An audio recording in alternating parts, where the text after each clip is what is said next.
N'Gazi TV. Aujourd'hui, on va parler de Mehdi Beroukesh. C'est un jeune Stéphanois qui a été agressé dans sa cellule. Oui, désolé, j'ai un peu de mal à le dire. Parce que il est décédé après d'atroces souffrances infligées par son co-détenu, soi-disant un cas psychiatrique, hein. Alors, ce jeune homme, c'est une affaire qui est survenue il y a 2 ans, mais moi je viens de découvrir ça, donc je me suis dit, je suis obligé d'en parler. Qu'est-ce qui s'est passé? C'était un co-détenu, il avait 25 ans, il était en semi-liberté, et il avait pris 8 mois de prison à la Talaudière, à Saint-Étienne. Il comptait se marier d'après les infos que j'ai en ma possession, il comptait se marier, refaire sa vie, se ranger, etc. Bon bref, là n'est pas le problème. Euh, il avait un co-détenu, donc il s'endort le soir dans sa cellule, tout d'un coup, euh, pendant son sommeil, il a commencé à être agressé, parce que son co-détenu a pris, je crois, une fourchette ou un objet tranchant. Donc lui, il s'est réveillé en, en sursaut, en criant à l'aide, hein, auprès de ses co-détenus. Il a crié: «Ah, je suis en train de me faire charcler, je suis en train de me faire charcler!» Il y a le témoignage d'un co-détenu qui a réussi à témoigner de ce qui s'était passé exactement. Donc tous les pensionnaires de l'établissement ont commencé à taper à la porte pour que les surveillants arrivent et viennent sauver ce pauvre gars qui est en train de se faire agressés dans tous les sens dans la cellule. Donc, en fait, ça devait être un enfer parce qu'ils sont enfermés, hein. Et comme vous vous en doutez, vous êtes en prison, en cellule, vous pouvez rien faire, vous pouvez pas sortir. Donc, il a subi 45 minutes d'un calvaire pas possible. Vraiment, c'est atroce ce qui lui est arrivé. Je crois que son co-détenu lui a arraché les 2 yeux, lui a coupé la bouche. Bon, je vous passe, hein, les détails. Oh là là là, c'était vraiment sanglant, c'était vraiment. Donc, pas à son âme, hein, à ce jeune homme, à ce qui lui est arrivé. Du coup, il s'est retrouvé aux urgences, hein, ce fameux détenu. Il était en mort cérébrale et ensuite, bon, je crois qu'ils ont débranché, qu'ils ont dû le débrancher et qu'il est malheureusement décédé suite à ses blessures parce que le pauvre, il a eu le crâne pratiquement fracassé en deux. Oui, oui, je sais, c'est très hard, c'est très glauque ce que je suis en train de vous dire, mais c'est la vérité et je suis obligé de vous la relater. Euh, Oui, vous voyez, je suis pas du tout comme d'habitude. D'habitude, j'essaie de mettre un peu de joie dans tout ça, mais là, non, non, non, non, non, je peux même pas. C'était vraiment horrible d'entendre le témoignage aussi de sa mère qui racontait tout ça, tout en sachant que la police a mis 4 jours avant de mettre au courant les parents de la victime de ce qui s'était passé. Donc il y a eu énormément de dysfonctionnements. Bon, c'est malheureux qu'on en arrive là, mais c'est pas la première fois et je pense que c'est pas la dernière fois. Ça arrive souvent comme ça, avec des gars qui devraient être en hôpital psychiatrique se retrouvent en prison et commettent ce type de dégâts irréversibles. Donc maintenant, moi, ce qui me dérange, c'est que ces gens-là, c'est-à-dire les cas psychiatriques, que l'État se borne à mettre en prison au lieu de mettre dans des établissements psychiatriques. Sur ça, ça me révolte, mais je sais pourquoi. Je vais vous donner la raison. Pourquoi ces gens-là, on les met en prison et non pas en hôpital psychiatrique. Premièrement, je vais t'expliquer quelque chose que peu de gens sachent. Mais je suis obligé de le répéter parce qu'apparemment, les gens, ils aiment bien être ignorants. Un détenu en France, tenez-vous bien, ça coûte à l'État français entre 3500 à 4000 euros par mois. Juste un détenu, hein.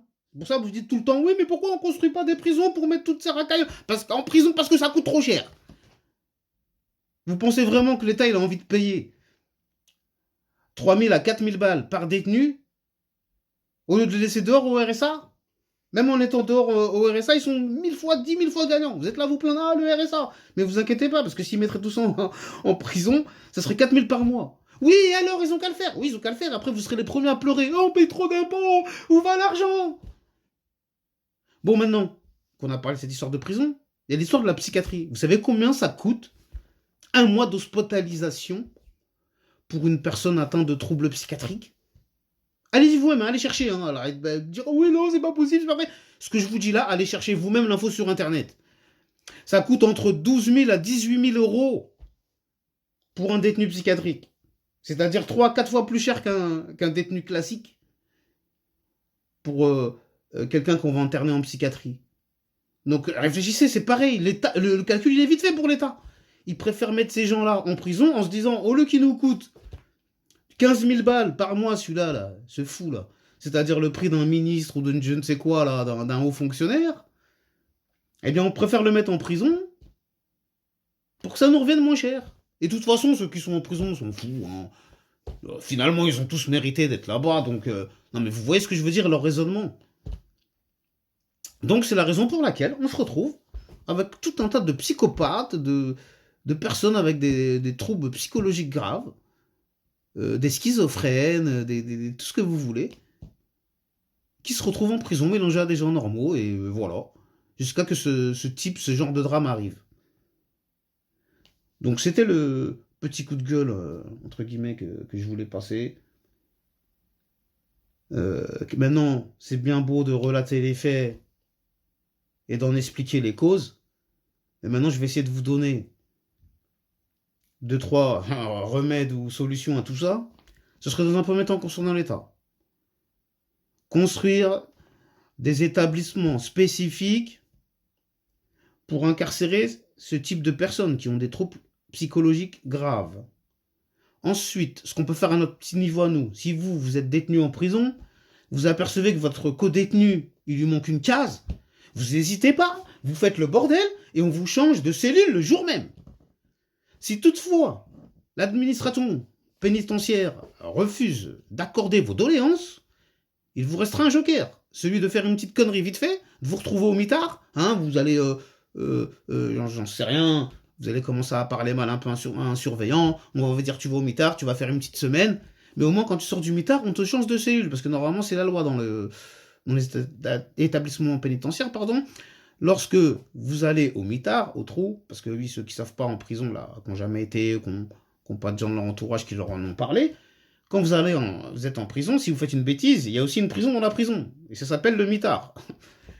Et donc, lorsque vous allez en mitard, lorsque vous en sortez, on vous change automatiquement de cellule. Donc ça, c'est une technique que je pourrais donner à des gens qui sont dans une cellule, ce que je souhaite à personne, avec quelqu'un qui est complètement dérangé. Ne prenez pas de risques. Vous dites pas, je suis un chaud, c'est pas grave, je vais m'occuper de lui, parce que un fou, ça reste un fou.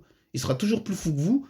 Donc, on demande un changement de cellule et on est débarrassé du problème. Donc en tout cas, c'est les deux solutions que je peux donner comme ça aux gens qui seraient confrontés à ce genre de situation.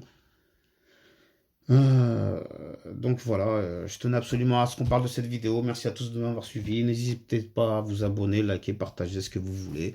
Prenez bien soin de vous et vos proches. Que Dieu vous protège. Amin. Amen. Shalom. Pas de jaloux. À bientôt. Restez tous authentiques. Mgazi TV, la chaîne du futur, la chaîne où il faut être. Passe le message à ton voisin cousin. Et n'oublie pas de t'abonner, liker, partager, commenter ce que tu veux. Merci. Allez, à bientôt. Merci.